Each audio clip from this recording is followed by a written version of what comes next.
Bienvenue si vous nous rejoignez sur France 24 et sur France Info. Merci d'être avec nous.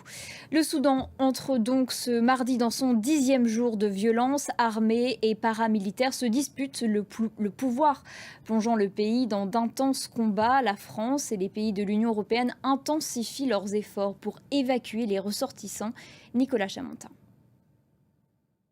Un cessez-le-feu dont le respect est très incertain. Les précédents n'avaient pas eu d'effet. Une situation qui plonge les civils dans un quotidien chaotique, combats, pénuries, accès difficile à l'information. La situation humanitaire est particulièrement alarmante dans la capitale Khartoum et dans la région du Darfour. Noémie Roche. Je vous le disais, à Mayotte, la journée de lundi a été très tendue. Des échauffourées ont éclaté entre les forces de l'ordre et des opposants au démantèlement des bidonvilles de l'île.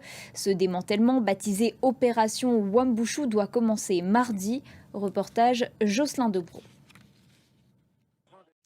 En Ukraine, les combats continuent autour de Bakhmout, ville symbole de la résistance ukrainienne et épicentre des combats dans l'Est. La bataille la plus longue de cette guerre est d'autant plus difficile à mener pour les Ukrainiens que le ravitaillement en armes est compliqué. Et c'est dans ce contexte que la Russie prend la présidence tournante du Conseil de sécurité de l'ONU. Le pays a organisé ce lundi une réunion spéciale. Elle était présidée par Sergueï Lavrov, ministre des Affaires étrangères. Kiev et ses alliés dénoncent une fois encore le cynisme des Russes. Nicolas Chamontin.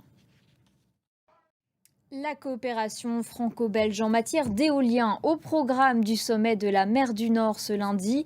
Les deux pays s'écharpent depuis plusieurs années sur un projet français. Paris veut installer une dizaine d'éoliennes au large de Dunkerque, à la limite des eaux territoriales belges. Reportage Alix Le Bourdon.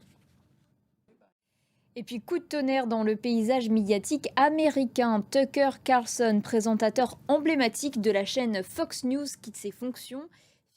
Fin de ce journal, à tout à l'heure.